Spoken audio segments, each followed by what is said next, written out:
One of the questions we get asked most often is about team effectiveness, how to know if your team is ineffective, how to make your team more effective. So I thought I would jump on LinkedIn and do a series of short videos for you, really just explaining what we see in terms of team dynamics. So be sure that you're sticking around. We're going to start today with just what are the common signs and symptoms that your team isn't as effective as it could be. And the first one that obviously comes to mind for most of us is sort of outright conflict, open infighting, arguing back and forth. I think most people who are in leadership are familiar with the fact that if you have open, ongoing, sort of destructive, not constructive, not substantive kinds of conflict, that's a sign of a team that's going through some trouble. But there are also signs that are less obvious that your team may not be as effective as it needs to be.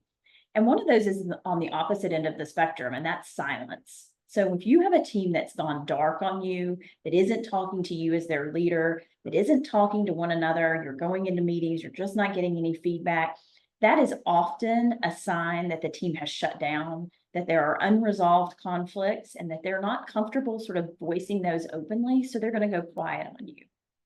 Another symptom that we see is folks not asking questions. And what that really relates back to is the idea that to ask a question on a team means that you have to show up with some level of vulnerability.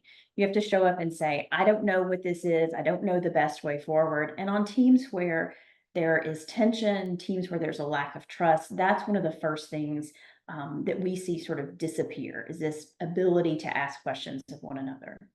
And then the other sort of subtle sign that I would point to is going to be slow or poor quality decision making. So if you find yourself being frustrated that your team doesn't seem to move forward, that it doesn't seem to be making timely or high quality decisions, that's really a sign that there may be a team dynamic issue at play. And as a leader, it's something that you don't want to ignore, particularly if your team is sort of in a high stakes environment, in a high stakes time in the organization.